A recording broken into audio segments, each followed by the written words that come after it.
Good evening and welcome to our Wednesday evening service for the Farmington Church of Christ.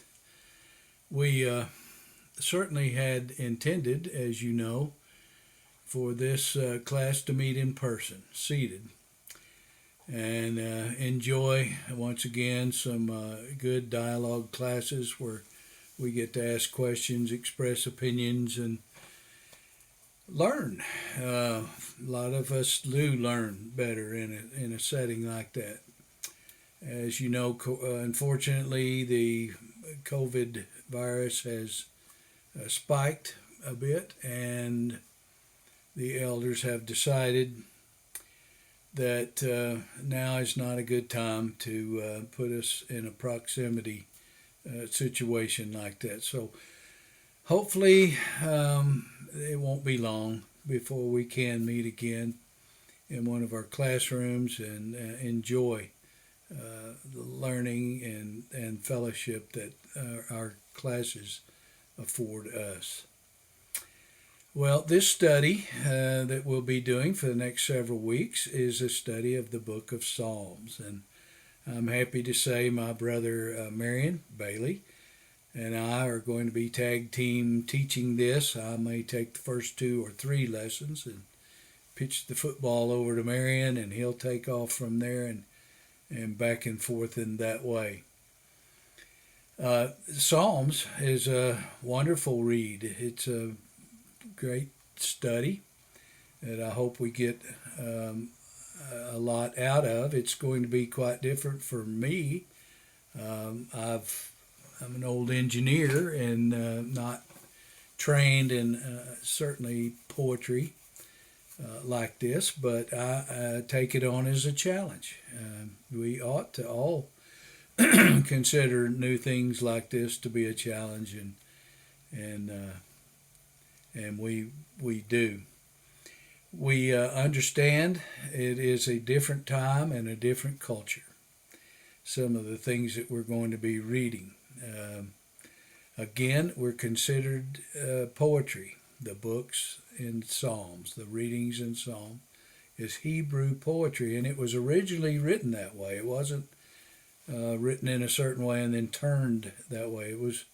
It was written to be poetry. Now there's 150 of them, and certainly we don't have time, nor are we going to go through all 150 chapters. So we're going to look at several examples of the writings in that book of Psalms. Some of them are quite well known, and some of them that we'll look at are maybe less familiar to us, but it'll be a learning experience for all of us.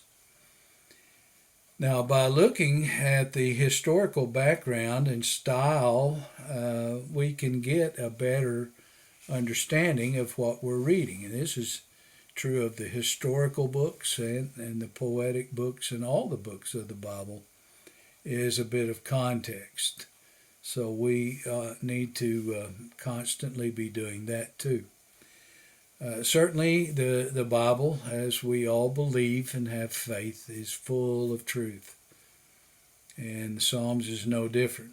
So I imagine that we can apply a lot of what we study to our lives today. And we'll, when it's appropriate, try to take a look at that aspect as well. Well, as we alluded to, there are many different types or styles of writing back then and then also here today. But a poem is different from a short story, just like a novel is different from, say, an encyclopedia type writing.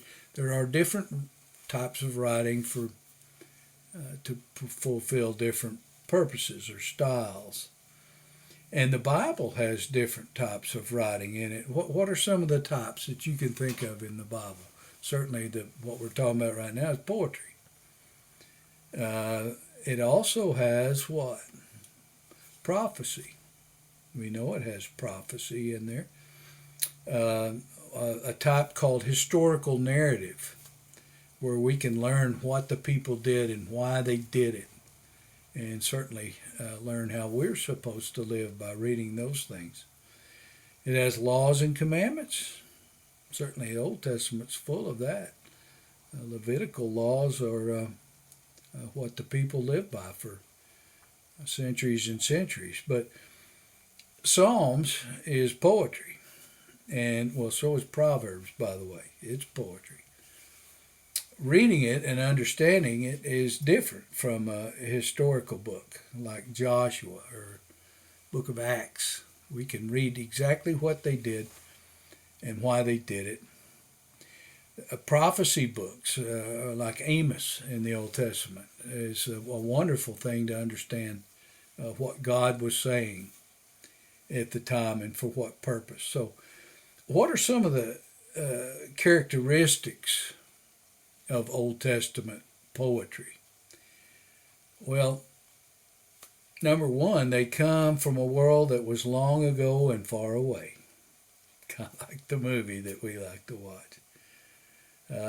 But they came from the heart. They come from the heart, and certainly the things that we hear are sincere, and we can understand that.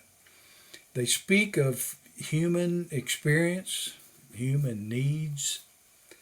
They're full of emotion, just full of, brimming with joy, praise, thanksgiving, anger sometimes, grief, pain, sorrow, fear, anxiety, nervous about something, sometimes depression, and more. Every human emotion probably can be found in the poetical writings that we have before us. Do we have any of these emotions now? Well, yeah, we've got every one of them, and all of them, and more.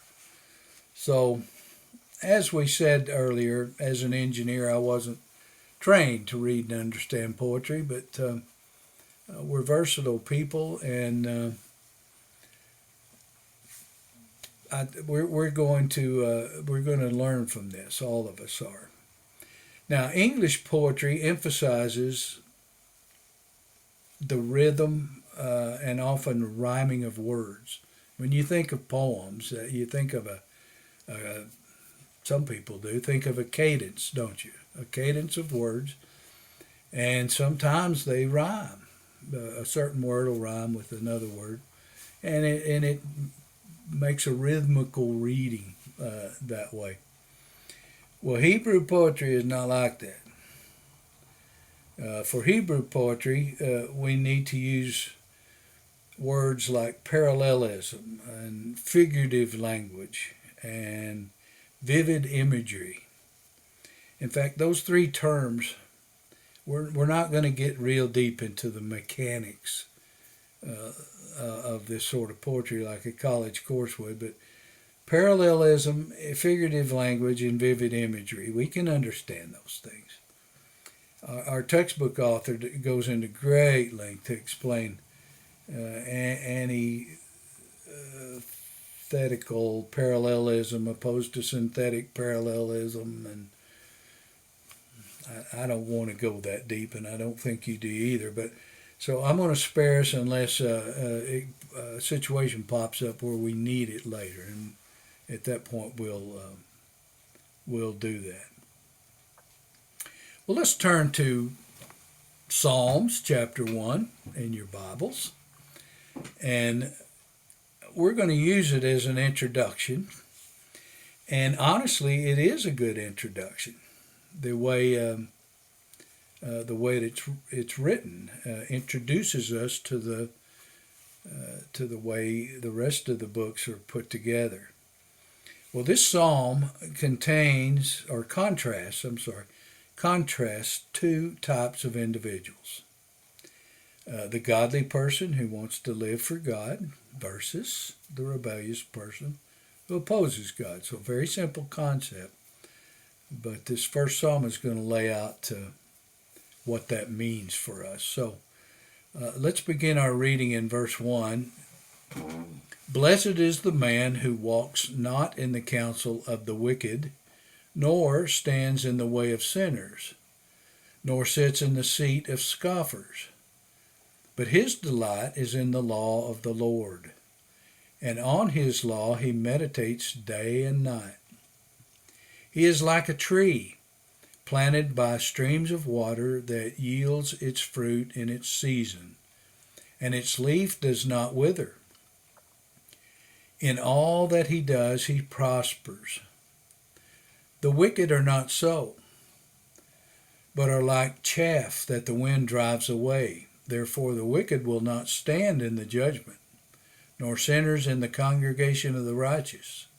For the Lord knows the way of the righteous, but the way of the wicked will perish. One note, this word blessed in verse 1 could be translated as happy. And that makes sense either way you use it to me. Well, we immediately see the other type of person in 3 words. What are those 3 words? What are those 3 words? Wicked, sinners, and scoffers.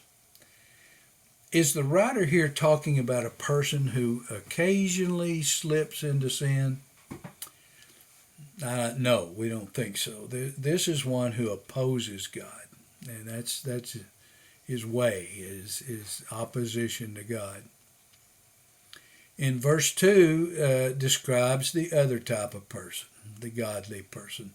This person delights in the law and meditates on it. This person studies and ponders the words of Scripture. Now, because he wants to. Study is not a burden. It shouldn't be a burden to us, and if we view it that way, we have to check our hearts, because maybe there's a problem there. Now, we get to verse 3 and 4 to see the figurative language that we described a while ago. So it's very common in Hebrew poetry to talk in figurative ways, and we're going to see lots of that. It says a growing tree is a blessing to people in an arid land. Well, that makes sense. Out in the desert, trees don't do well. The poetry helps us to see vivid pictures, doesn't it? In our mind, it paints a picture, and that's pretty cool. Planted by streams of water, yields its fruit in season, its leaf does not wither. It's a green, healthy, fruitful tree. The wicked, being like chaff, is quite powerful too. That concept that he talks about. You know, most of us buy flour, some buy rice, barley, or other grains in packages at the grocery store, and they're all ready to go and sacked up for us. But so we know very little about harvesting grain or the process it goes through.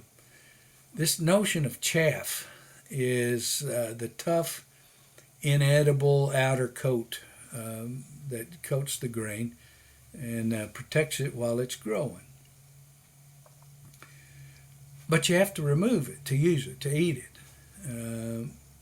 So how did they do that in Bible times? Well, by allowing the wind to remove it at the time of the threshing. So I've got a picture here.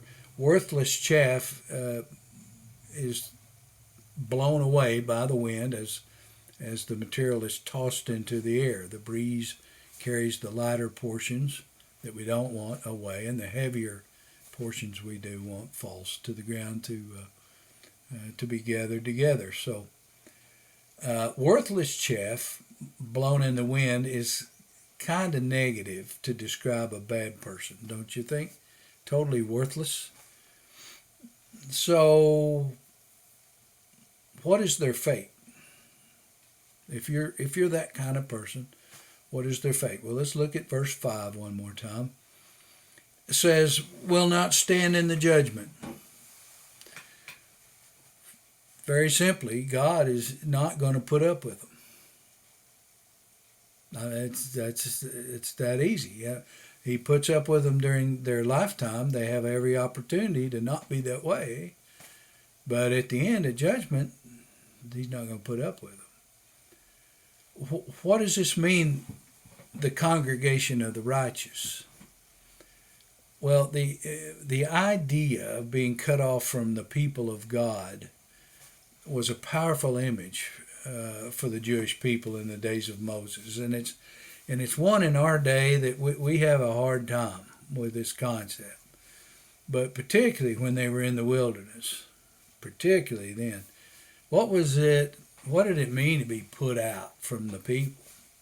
Well, in that instance, you likely starved to death. The people were being fed by God, manna and quail and other things, and they're being taken care of. And if you were put out from that, you likely wouldn't survive. Well, even when they got to the promised land and started their encampments at in the tribes, the concept still applied. So the Jewish people understood not being in the congregation of the righteous. You might live through it, you likely wouldn't. So it was a powerful image. And the final analysis of what he's talking about is in verse 6. The Lord watches over the righteous, but the wicked are headed for destruction. Well, I don't know what else to say about that. That's plain. That's our introduction to Psalms. We can see in chapter 1 that it contains parallelism, that concept, figurative language, we could see that, vivid images, we can see that. So what is the theme of it? Well, blessing for those who obey and serve God, going to be blessed, and punishment for those who rebel against him. It's the simplest of concepts. You know what I get, though? In the end, God will make things right. That's what I get out of this. And if we were in class, we would have a discussion about this. But life has shown us that good people may suffer and bad people seem to prosper. Have you noticed that that's sometimes the case? I know what the Psalm says, but in reality, we know this is true. And other places in the Bible, it teaches that this might be true. So we have to look at the teaching of Psalms in the bigger picture and understand that in the end, in the judgment, this is how God is going to rightly judge those who are good and those who are evil. So we have to be smart. We have to be able to look past the immediate circumstance and understand the big picture, and that's the teaching.